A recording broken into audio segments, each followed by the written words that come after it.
Wonderful. Welcome, everybody. My name is Richard Tejeda. I'm with the Monterey-based Salmon and Trout Project.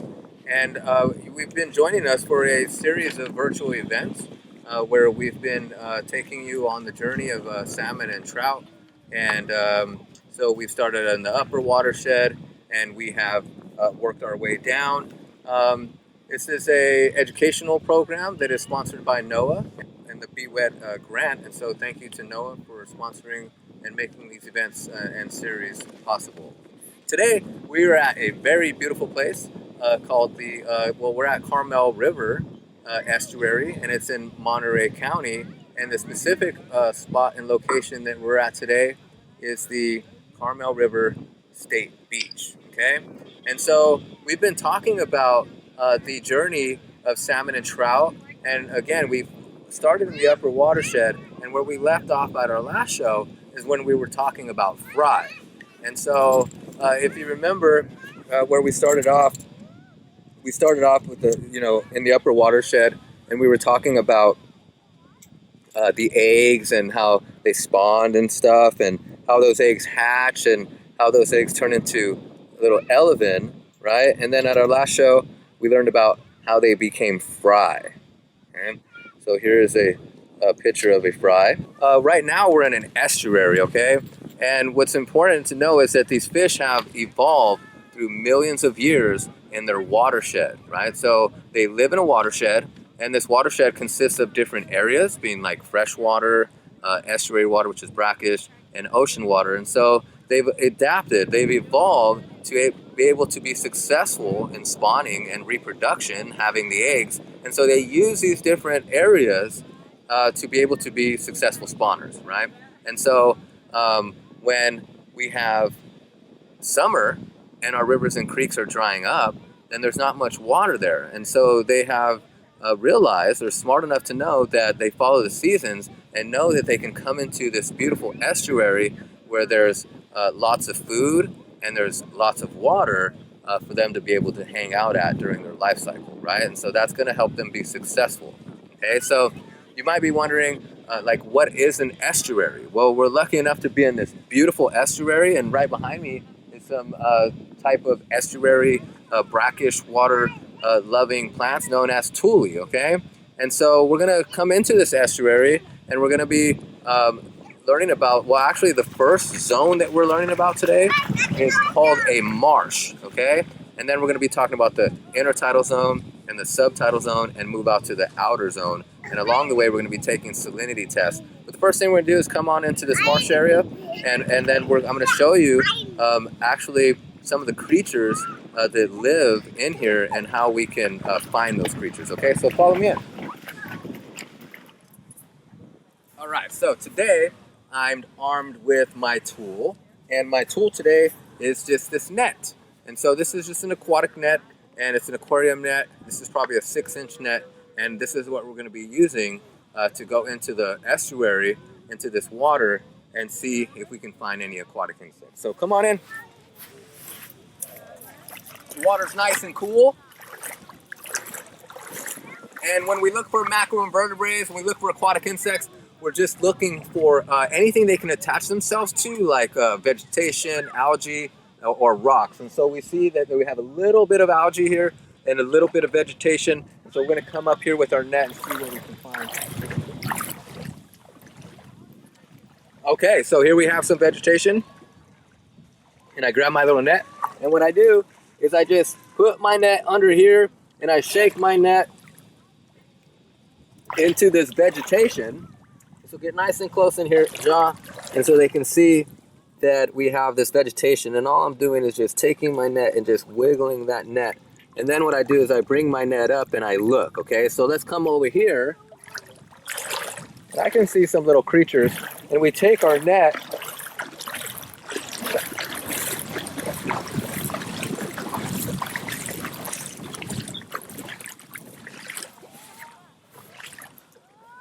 and we would flip our net over and we put our little creatures in a tray just like this. So we did some prior collecting, and we were able to find and create somewhat of a little mini estuary ecosystem, if you will, right? And so the marsh being one of the most productive areas for fish, and this is why, is because it's very diverse, and we have found that because there's no canopy cover, it allows more abundance of life.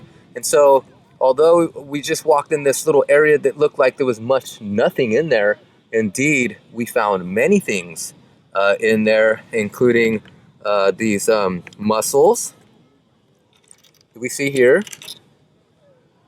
And also wanted to show you a really cool native fish that is adapted to this area and evolved, and it has this beautiful sand color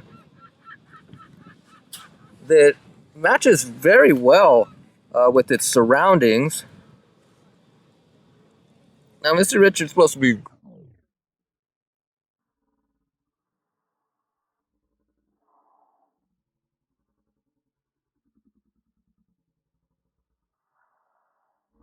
here. So that is the riffle sculpin, a native to our native fish to our estuaries, and it's the same color as the sand here.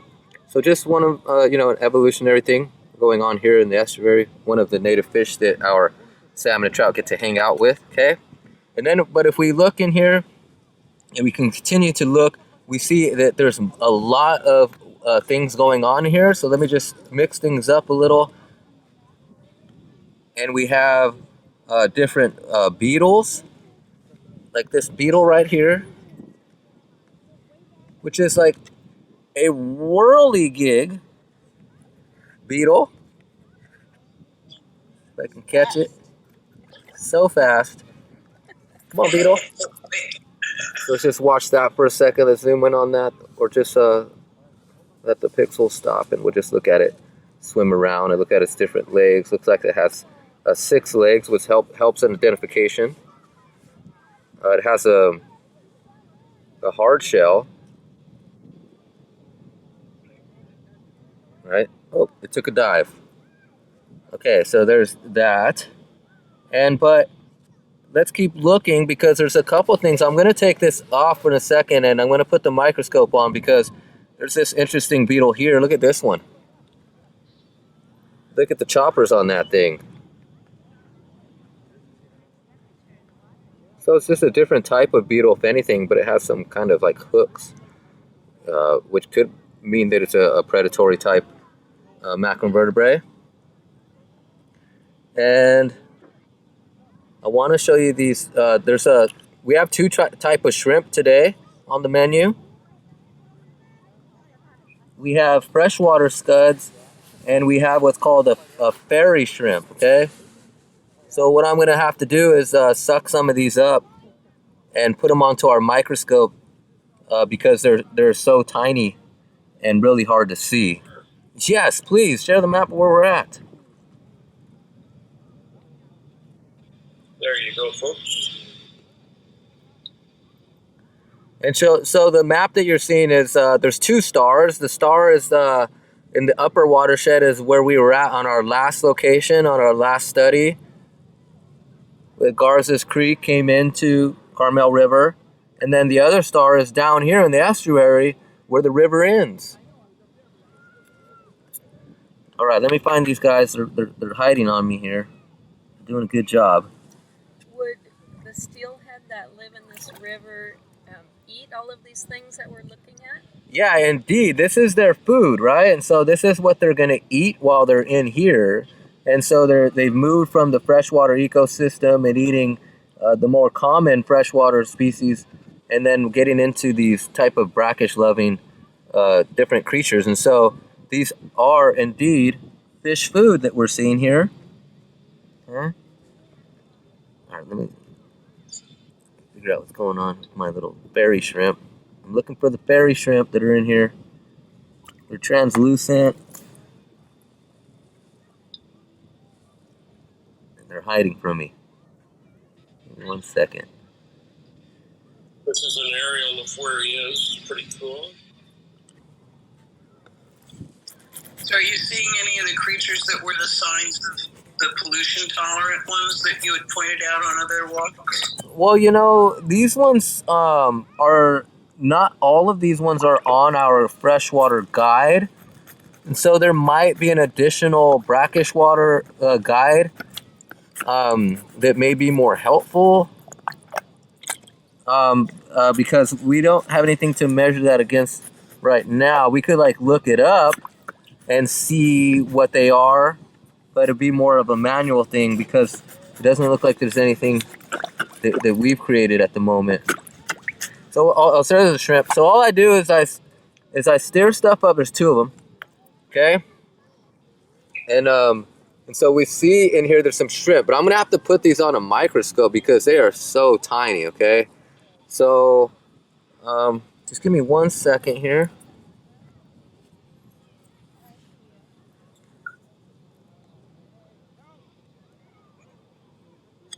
Okay, there's one.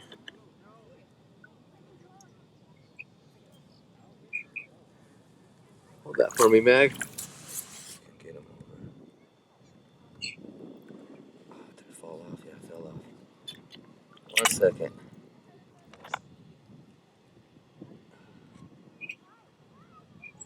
Okay. 1 second. You Okay. almost got him. Okay. There he is. Oh, wow. Okay, give me 1 second. 1 second. Heat color. He's so fast. There's like no water in here, and there it goes. Almost see it. Okay, you're seeing like its body, its head is to the left. Let me see if I get that head over to the left. If I touch it, it gets scared. It's pretty good. It's good. Yeah, there it is. Hold on. There it is. Okay, hold on. Almost. It's making There rain. it is. There. Oh, it's so fast. Okay, almost what I get its thorax. Okay, there we go. Okay, hold on. It's boxing. It's like fighting something. Okay, did you see its eyes? Yep. Yes. Oh, what is that with it in there? A water bug? That is so tiny that it's almost micro. Okay, hold on. Okay, there it is. There's its legs. Berry shrimp, so tiny, guys. You won't be able to see this stuff anywhere else besides a microscope. It's like a fish. It's like swimming. It's on my finger. Okay, here we go. Look at that. There's its eyes. See its eyes? Yep. Oh, that's crazy. So it's a little shrimp. So this is fish food, right? To us, it's nothing, but to a fish. And then you see that other little bug in there. It's like some kind of aquatic bug. That also is fish food.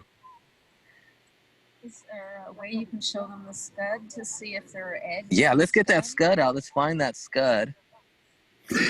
And because we think the scud might be pregnant, might have babies.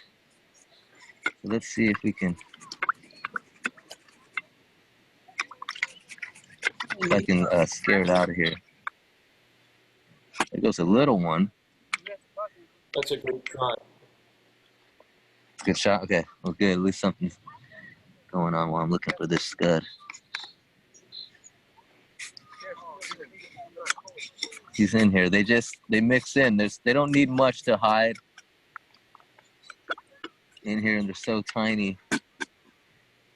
He was everywhere. Oh, there. Was that it? No, that's just a fish. Want me to take some of those pieces of wood out? Yeah. There you got him. They're so fast. They're so fast. It's almost like you don't want to give them any water but you don't want to deprive them of water. But as soon as you give them water, they just take off. So There you got it. You had it's it. freshwater. There you go. Freshwater shrimp. It's a scud. It's a curious Fish food. name. Yeah, fish food.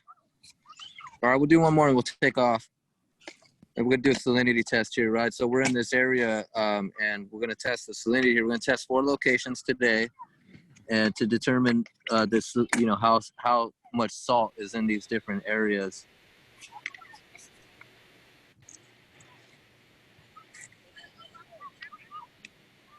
What is this? I'm gonna grab this. What is that?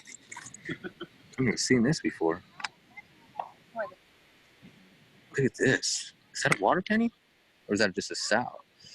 It's either aquatic sow. Aquatic sow bug, I believe. Look at that. Wow. Cool.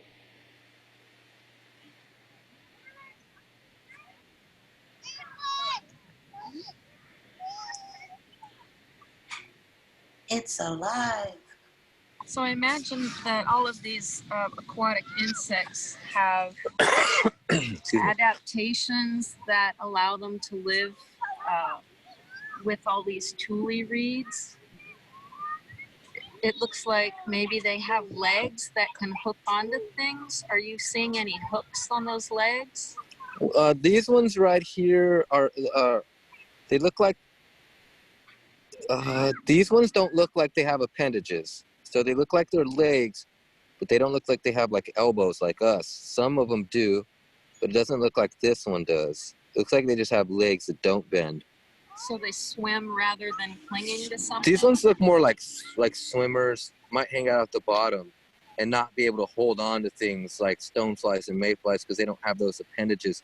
Well, we see those, all those legs, right? So it could be for hanging out at the bottom as more of a scavenger. Doesn't look like it's a predator of this aquatic system. So they eat plankton? Yeah, so these ones are going to eat this stuff right here. Let's see what this looks like on the microscope, actually.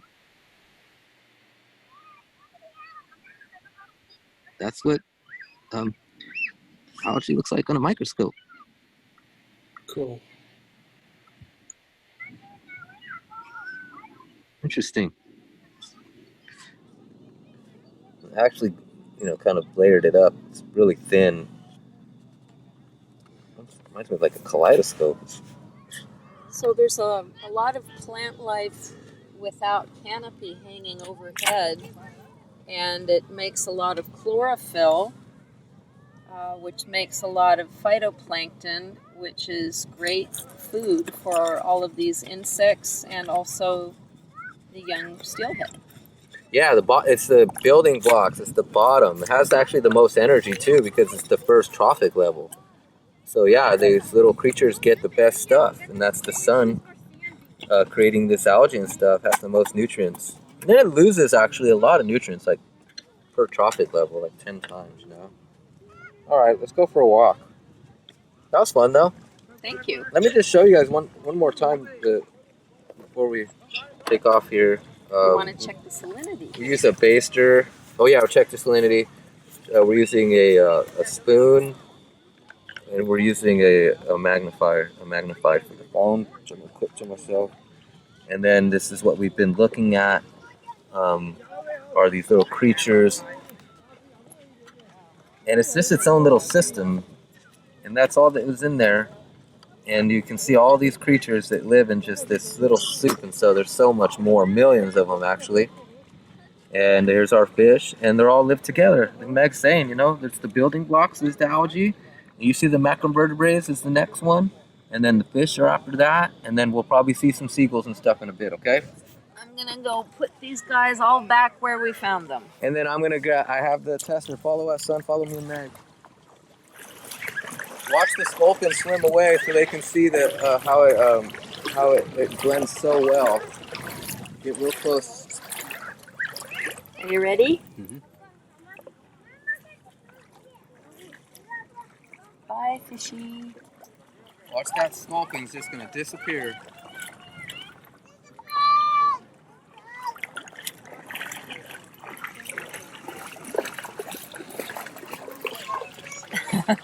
Is it there? He was at the bottom for a second, and I have no idea which way he went. Because they're just so blended in. Okay. Did you see him for a second? No, I didn't see. He settled on the bottom sand, and then he disappeared. So now we're gonna use this read probe here, and we're gonna turn our probe on. And today we're reading salinity. Here comes all those seagulls we were talking about. Get a shot of that, jaw really quick. Those are all predators, the next trophic level, right? So we had the algae, we had the macroinvertebrates, we have the fish, and then comes the seagulls. It's part of the food chain. Okay, so now we're gonna switch over to mode, and we're gonna be doing salinity. And we know that fresh water is 0.05. We throw our probe in.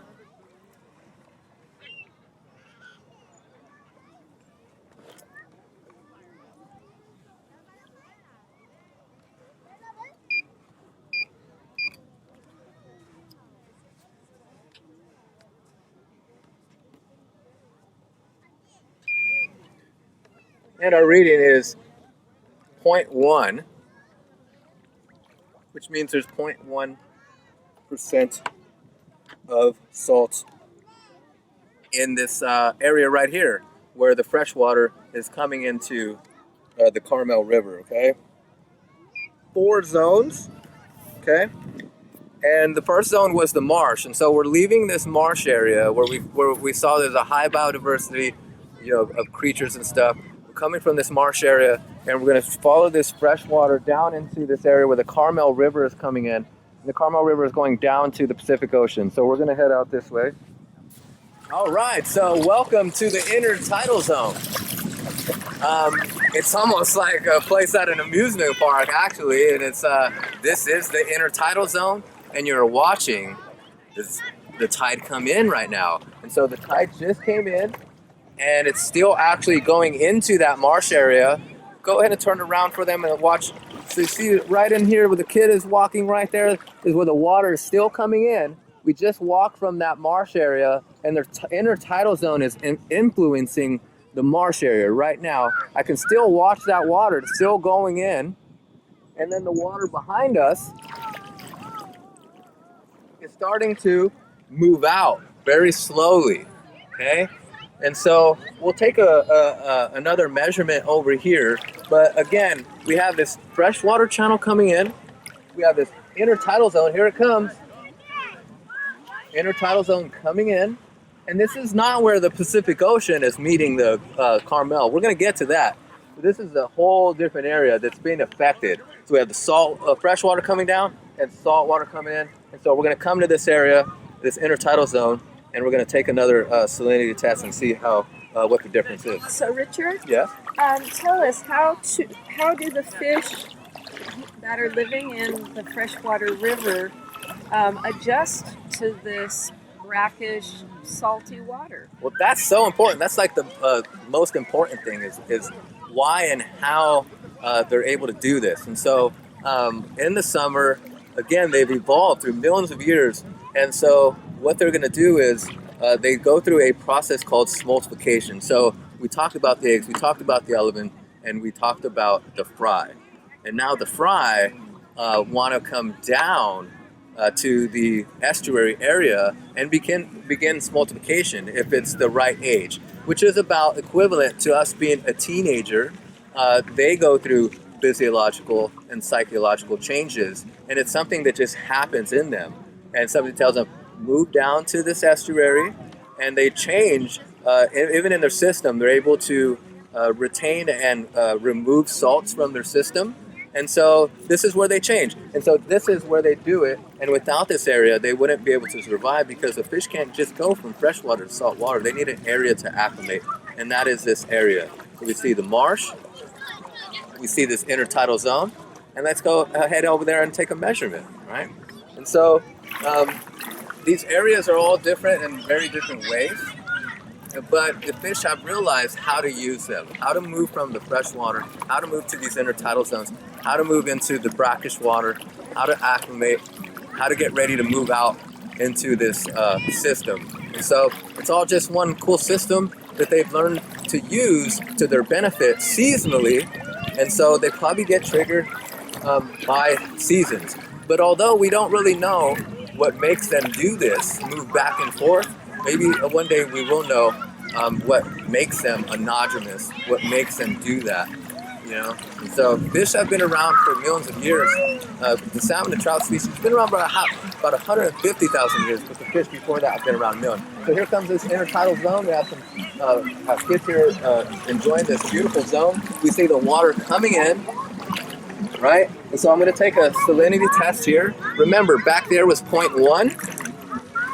The salt water is now coming into the freshwater and mixing in this intertidal zone. It is 3 times more salt water in this location. So what do you think is going to happen as we move closer to the ocean? Will there be more salt water, or will there be more fresh water? And so right now at this time, we had talked about some of those predators and stuff, and so we do see some seagulls being here, and it's also an area where there can be some non-native species. And so this area inland where these trout and salmon come for multiplication at a young age, there's also predatory fish. So there's a video, John, you want to pull up the video about the striped bass being caught real quick? Let's do a little kind of a 360 of where we came from. So we're going to point the camera this way and show you that we just came from this channel of the fresh water. Okay. Now if we come back this way, you see that the fresh water is coming into the Carmel River, and the Carmel River is coming up from that way up there. We took a reading upstream and it was 0.1 salinity. We took a reading in the intertidal zone, which is right here, and it was 3 times more salt at 0.3. So now, if we look this way, we're going to enter the subtidal zone, which is less than 30 feet deep. And then we're going to move out to the outer zone, which is more than 30 feet deep. And so we'll take salinity tests in both of those locations and see what they are. We see that this is already being influenced. We see the tide is coming in, okay? And so just so you know though, we're here at the river's mouth, and it's important to understand that some river mouths that you may know of, or some river mouths have been drastically changed. And so, John, if we could just pull up the picture of the river mouth, which is picture 3A of the San Lorenzo River. Come on. Now this location is the Carmel River State Beach, and it is a beach just like the San Lorenzo River. Although this beach is a state beach and has different types of recreation, the San Lorenzo River is a amusement park. There you go. And so we see that adjacent to the estuary of the San Lorenzo River and the river mouth is an amusement park. And so there's man-made manipulated areas, and then there's natural areas. And so this is more of a natural area here. And so it's a very beautiful place, and we wanted to bring you here because it's a great example of a estuary that, although has been manipulated, has a baymouth bar, and that has breach. Okay, so let's head into this subtidal zone, which is this area where you see the people swimming, and you'll even notice that we've gone from people playing to people somewhat wading to people swimming, and eventually people are going to be surfing in boats. So you can actually tell the difference of the depth, and then we're going to be showing the difference in the salinity as well. Okay, so follow me this way. There's woody debris. Pull up that clip while we're walking to the next location. We're going to move to that, yeah. We're going to just show you the subtidal zone here. You see the depth and how deep it is, the people on kayaks. And then we come over here and we see where the Carmel River comes into the beautiful Pacific Ocean. Okay? And so we're going to head that way in a second. But first we're going to take a salinity test right down here, okay? So follow me down.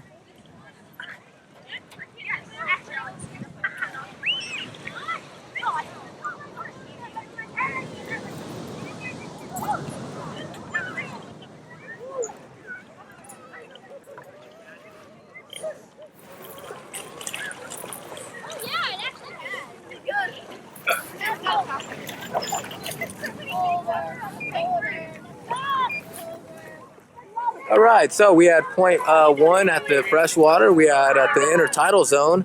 At the marsh, we had 0.1. At the intertidal zone, we had 0.3. And here at the subtidal zone, let's see what we get.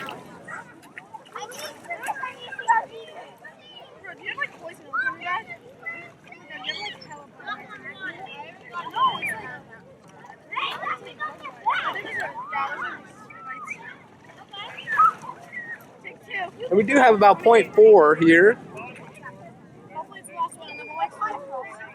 So we've gone from like 0.1 to 0.3 to 0.4. And then, so we went from the marsh to the intertidal to this subtidal.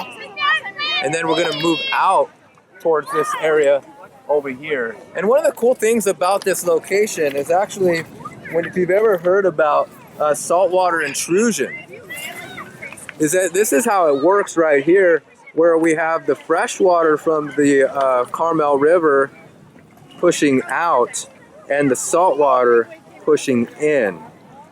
And we have a water table. And so this is very important that we have these freshwater areas because it pushes out the salt and keeps it out of our water table. Without our estuaries pushing this water out, the salt water would come in and get into our water table, and then we would be drinking salty water. So some places spend millions of dollars injecting fresh water into this area so it pushes out the salt water. But we have this natural infrastructure right behind us, saving us billions of dollars in natural infrastructure. So this is the way that works. So not only does salt water come in with the waves, but it seeps underground through the sand and comes up into the bottom of the estuary. Yeah, which is my hypothesis is why maybe there's water here a lot of the time as opposed to drying out. So it's very helpful to have those both working together and mixing. And it could be like lateral filtration as well. So cool. All right.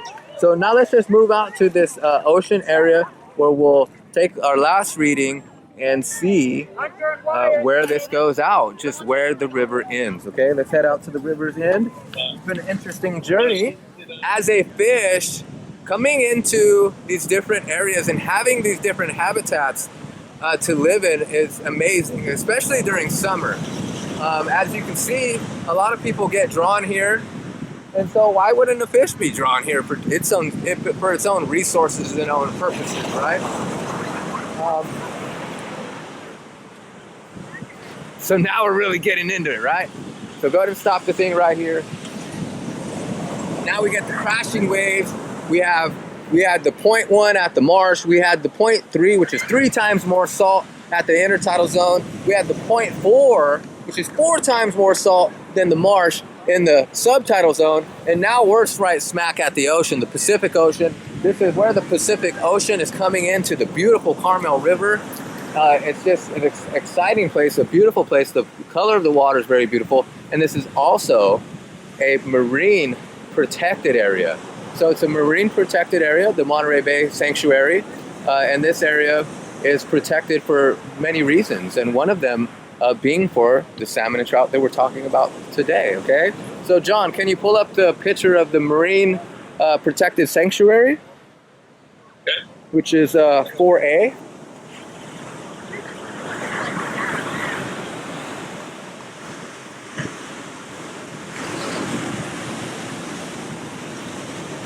There you go.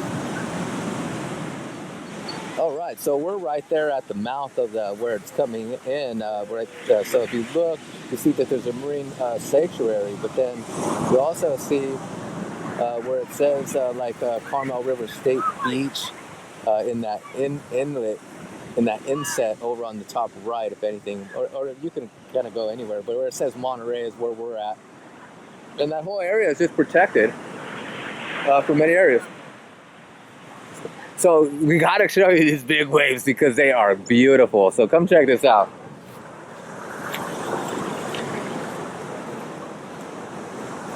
You guys are out here on a raft. I'm just so jealous right now. I can't be jealous because I'm out here and all, but that raft looks fun. You better stop there. The last wave. Oh gosh, okay. So Meg, I wonder why my feet got cold. So Meg just saved me from getting washed away. So set the tripod down. We're going to just give you a second of quiet time and for you to see these beautiful waves here. We can't get too much closer because believe it or not, those waves are going to come over here. You don't want steep waves coming at you.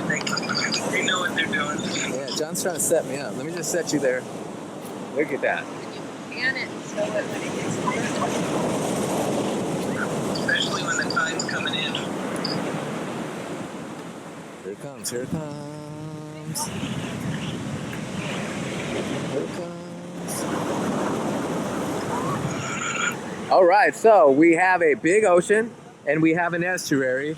So where do you think our steelhead are gonna go? Where did the steelhead go? Back out. Huh? Back out. They go back out to the ocean, Back out. exactly. So why do they go out to that ocean? Because there's lots of food out there, right? Plenty of water, so it's a evolutionary thing, right? Very smart fish. Let me make sure. Yeah, that's about it. Well, I think I covered everything. Does anybody have any questions about what we talked about today? A recap, we just learned about the estuary, the journey of the salmon and trout, how estuaries are important for their life cycle during summer, so how they can adapt to change from freshwater to brackish water using smoltification, where they change internally and psychologically, and then smoltificate, get used to the salt water, and then move out to the deep ocean. And so that's kind of the way that it works. Just that, yeah, as these waves come in, I'll go throw the probe in and we'll see what we got.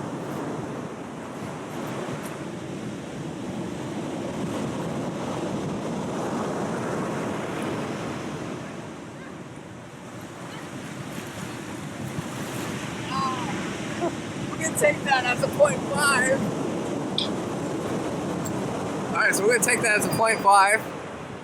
And so that is definitely ocean water and salt water, okay? So nice. So let's finish you guys off with a nice pan of this beautiful area. Thank you so much, and join us next Monday. Hope you learned something today. Have a wonderful Memorial Day weekend. Perfect. Thank you. Thank you, Richard. Thanks, Richard. Thanks, John. Take care. Stay safe. Thank you. And there's Point Lobos across the way. Is Point Lobos. Now we can wave to Daniel. Bye, everybody. Take care. Oh. It's a wrap. Yay! Good job.